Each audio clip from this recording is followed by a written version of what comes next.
Salam sejahtera, nama saya Lu Ziyue S61719. Saya akan membentangkan projek mini garden PPA 3093 tanaman hiasan. Antara faktor yang perlu dipertimbangkan sebelum membangunkan taman mini, yang pertamanya adalah faktor lokasi, iaitu kena pasti dahulu lokasi yang sesuai, contohnya di dalam atau luar rumah, dan kena pasti iklim cuaca dan untuk ketahui kadar pencahayaan yang akan diterima di kawasan taman. Seterusnya adalah faktor saiz taman. Kena pasti saiz dan bentuk keseluruhan ruangan yang bakal dijadikan taman, contohnya kalau ruang tersebut kecil, tanaman gantung atau vertical garden boleh diaplikasikan. Faktor ketiga adalah tujuan dan kegunaan, iaitu kita perlu tentukan tujuan kegunaan utama taman tersebut, contohnya untuk tujuan rekreasi atau berehat ataupun untuk tujuan berkebun dan sebagainya. Faktor ketiga adalah untuk tentukan tema taman, iaitu tentukan tema bagi bantu kita dalam memilih tanaman dan bahan landscape yang sesuai. Dan faktor seterusnya yang perlu dipertimbangkan adalah anggaran bajet untuk bantu kita rancang pemilihan elemen dan bahan atau alternatif yang sesuai dengan jangkaan bajet kita. Jadi bagi projek taman mini ini, lokasi yang saya pilih adalah di luar rumah, iaitu di halaman rumah, yang mana pemilihan ruang tersebut adalah kerana ia adalah luas dan sesuai dijadikan sebagai tempat untuk berehat dan juga menikmati pemandangan. Tema yang dipilih adalah cottage style dan juga English garden, yang mana inspirasi rekaan tersebut akan diaplikasikan untuk mewujudkan sebuah ruang yang indah dan selesa, bersesuaian juga dengan tujuan taman mini tersebut, iaitu sebagai ruang rehat. Anggaran bajet bagi projek taman mini ini adalah sekitar 25k hingga 30k, termasuklah kos pemasangan dan penyelenggaraan. Seterusnya, kita akan membincangkan langkah utama dalam membangunkan taman mini. Di sini saya bagikan kepada 3 fasa, iaitu fasa perancangan dan penyediaan, fasa pemasangan atau pembinaan, dan fasa pengurusan. Pada fasa perancangan dan penyediaan, langkah-langkahnya adalah termasuk menilai keadaan kawasan, iaitu kena pasti dahulu tahap pencahayaan yang akan diterima di kawasan tersebut, jenis tanah, kadar kecerunan dan sistem pengaliran di kawasan taman tersebut.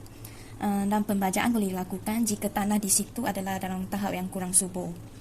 Dan langkah kedua adalah tentukan tujuan atau kegunaan utama taman tersebut, iaitu sama ada ingin dibangunkan untuk dijadikan ruang untuk berehat atau berekreasi atau sebagai nilai estetika untuk rumah. Dan langkah ketiga adalah untuk tetapkan sebuah peruntukan bajet, iaitu tetapkan sebuah anggaran bajet sebagai panduan untuk kita merancang dan membantu kita memilih tanaman dan juga elemen yang sesuai untuk taman tersebut. Dan seterusnya, langkah seterusnya adalah untuk sediakan pelan rekaan atau design landscape, iaitu lakar sebuah pelan layout taman mengikut tema atau kesesuaian. Rancang, susun atur dan juga jenis elemen yang ingin dimasukkan seperti laluan, gazebo, kolam air bancut, dan rancang, susun atur dan pemilihan jenis tanaman. Pada fasa pemasangan dan pembinaan pula, langkahnya adalah melibatkan kerja pemasangan, iaitu pada fasa itu akan mulakan kerja-kerja pemasangan elemen hardscape seperti bangku, gazebo dan kolam air pancut. Langkah keenam adalah penyediaan penanaman, iaitu sediakan tanah yang sesuai untuk lakukan pembajaan dan juga pilih tanaman yang sesuai dan mulakan kerja menanam. Pada fasa pengurusan, langkahnya adalah mengurus dan mengendalikan taman, iaitu bagi memastikan taman dalam keadaan yang terurus. Kerja-kerja seperti menyiram, membaja merumput, pemangkasan dan juga kawalan penyakit perlulah dilakukan secara berkala. Berikut merupakan layout landscape taman mini saya. Saya menghasilkan reka bentuk atau layout landscape ini menggunakan aplikasi Garden Puzzle Plan a Garden. Tanaman yang diaplikasikan dalam layout ini termasuklah pokok Traveller's Palm, pokok Jamaican Cherry, Fountain Grass, Daylily, Bird's Nest Fern dan pokok bunga kertas. Seterusnya, bagi justifikasi layout taman mini tadi, tema bagi taman mini ini adalah gabungan inspirasi antara tema cottage style garden dengan English garden.